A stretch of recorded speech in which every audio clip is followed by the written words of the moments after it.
So hi everyone, thank you for tuning in. I am so happy that you're here. I'm so happy that you've subscribed to the channel. I am so happy about the views. I'm so happy about the comments. For those persons who have sent over messages to me, it is really appreciated. There was one specifically that had said that I have always been very impactful, and this is something that they're looking forward to. And that one brought a little bit of a tears to my eye. Yes, I'm a June girl. I can be very emotional, but I'm not going to be emotional today. It's going to be a good day. I will tell you my story as is, and then from there, we'll have a wonderful time. I am so happy about the comments that you've sent to me regarding how the platform itself looked, or the channel itself looked, how the video was, and tips on moving forward. I really appreciate that, and I would love for you to continue doing so. For the persons who have subscribed as well, thank you so much. When I woke up this morning, I realized that I had 10 subscribers, and I'm like, wow.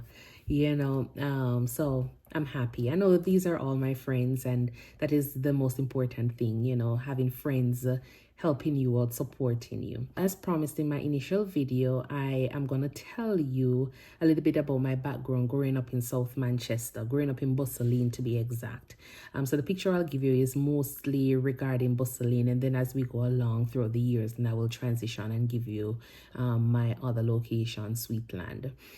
So at this time, for those of us who are here, who are new, who haven't subscribed, I'm just going to have you go ahead, like, share, and subscribe on this channel. Tell your friends, tell your neighbors about it. And so that way I can build on this platform and be able to motivate others, or, have a positive impact on someone's life. I was just a little bit hesitant about doing it because I'm not really a YouTuber. I'm just trying to, bring my message across the world, so that way people can actually know that, there is light at the end of the tunnel. I'm going to tell you about my journey growing up in South Manchester, where I'm from. So I'm from Busselleen, and Busselleen is on a little lonely road that is not used frequently by motorists. It is a farming community, and on that road, you'll have a lot of market trucks that are going into Coronation Market with iglas who have purchased like a bunch of groceries, and they're taking it to sell in the Coronation Market. That route is usually used by those folks. It's not a route that you'll just walk down the bottom of the road, the hill, and find someone passing by. No, it was like random people from different places in the country passing on that road. It's either they're going to probably St. Elizabeth, they're going to Westmoreland, or they're going to Kingston Tollgate. Yeah. So the persons on down that side, it's not like, a lot of persons living in the area. It's a farming area. So it's not well commuted on a daily basis, let's just say. So in Busselleen, our house was located on the top of a hill. It was like a 3-bedroom and a little extra room that we use for kitchen. At the foot of the hill was an old shop that we use for storing like ground provisions, so like tomato, pimento, sweet pepper, whatever it is that my dad had grown and reaped. That's what we normally store in that old shop. And as you're going up the hill, there was like an old toilet that was used initially, and I think that toilet was associated with the shop at the foot of the hill, but because it was in the better condition, my dad had fixed it up, put on like zinc and all. You have a little curtain, so when you go in and use the bathroom, you have a little bit of privacy. And then when you're ready to leave, you're opening, trying to peep out to see if there's anybody, and then you'll run out and climb up the top of the hill. So that's where we normally would go whenever we need to do our little waste.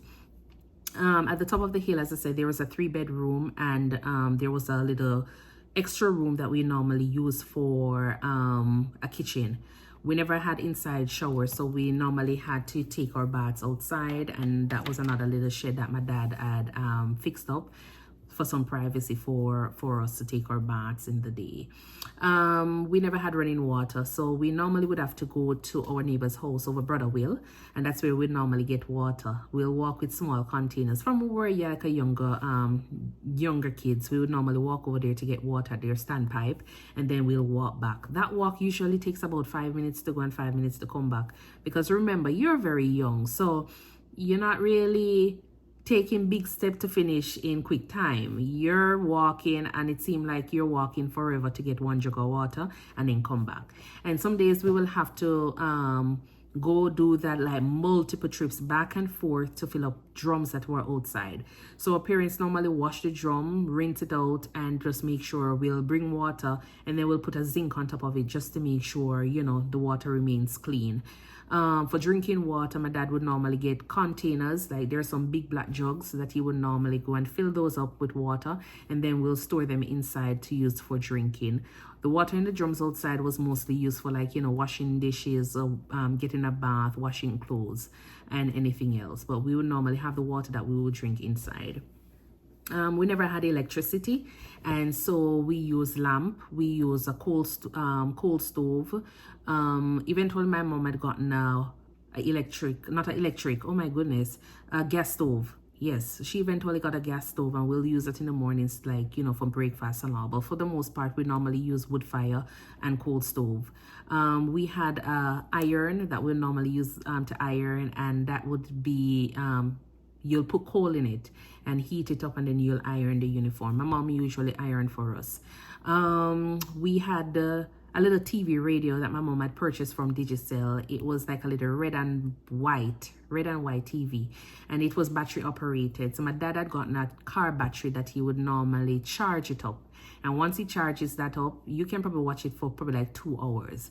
And then you'll realize that it starts getting like some little black line coming in there, which means like, oh, yeah, it's time. The battery is going, so TV time is over. And moreover, we never really used to watch TV that much because we never had it. And even though we had the one that, you know, lasted for 2 hours on like one of those little car batteries, we never really was like, oh, let's go and watch a cartoon or whatever. So don't ask me about any cartoon, because I can't tell you anything about cartoons in my days. And it's like just the other day, it's like I graduated high school in 2005. So it's like just the other day. So we never had electricity. We never had running water. So all of the little fancy stuff. TV, we never really had it. Fridge, we never really had it. My mom later on purchased a fridge, you know, years later. Why, I don't know. But she just wanted to make sure as she go along, she had stuff. So we never had a fridge, but we never had electricity, but we had that fridge. We had electric iron. We had a kettle. What else? So she had a bunch of electric stuff, and we never really had electricity. Why? I don't know. But so we also rear chicken. My parents, we rear chicken. So sometimes she would buy like 30 or 25, and then we'll pluck them and, you know, sell them in the community. And then we also had goats. My grandparents, grandma gave us a goat, each, my sister and I, a goat when we were much younger, and it was our responsibility to tie out those goats. In the mornings, we would normally go ahead and do that before going to school, and in the evenings, we'll do that as well, along with other things that we were, you know, supposed to do. On the farm, it was across the road, so my dad would normally you know, plant different crops. So it might be tomato, pepper, whatever it is, he'll grow those across the road. And in order for us to actually get water to those plants, because remember, we never had running water, we had to walk the same distance. Remember, I tell you, from the house to Brother Will, where we get the water at the standpipe, it was usually like a 5 minutes walk. Just imagine doing that 5 minutes walk plus going down that steep hill across the road to fill up drums. And we'll have to do that in the evenings, not every evening, but some evenings, if the Lord didn't bless us with any rain, so that way we can actually get those drums full up, so we can actually have the water to use to water those plants. So sometimes he'll dig the hole, and then our responsibility was to bring fertilizer, drop out the root, or bring the plants and then drop in the hole, and then he will go ahead and cover. And then in the evenings after school, sometimes we'll go ahead and do that. So, and all of this is, as I say, we were very young at the time. That's myself and my sister. I had another sister, my elder sister, who was living in Sweetland. So she never endured all of this hardship. No, she never. It was my other sister and myself. So, and then later on we had a brother. We have a brother. So, we would normally go ahead and bring water in the evenings from Brother Will, which is like a 5 minutes walk, and then we will go down the steep hill across the road to water plants in the evening. For us, we normally go to Prattville Primary, and Prattville Primary is located about, let's just say about 1 hour, almost 1.5 hour, 2 hours worth of walking, because when we leave out at 6 o'clock in the morning for school, primary school that is, from Bustle Lane, you're walking until thy kingdom come, because you're walking from after 6 in the morning to Prattville. Remember, Prattville is almost 2 hours away from us. We were very young, let's just say. And Grovetown Primary is like a 30 minutes walk. But guess what? You know, old people stay. Because they went to this school, they decided they're going to send you there. And so we had to endure all of that walk to Prattville in order to get an education in our childhood days. And after a while, it wasn't anything. We just walked to Prattville in the evening when we were leaving school. We would normally leave Prattville, go through Asia, Sweetland, support our grandparents, and then we'll go down the hill into Bustle Lane.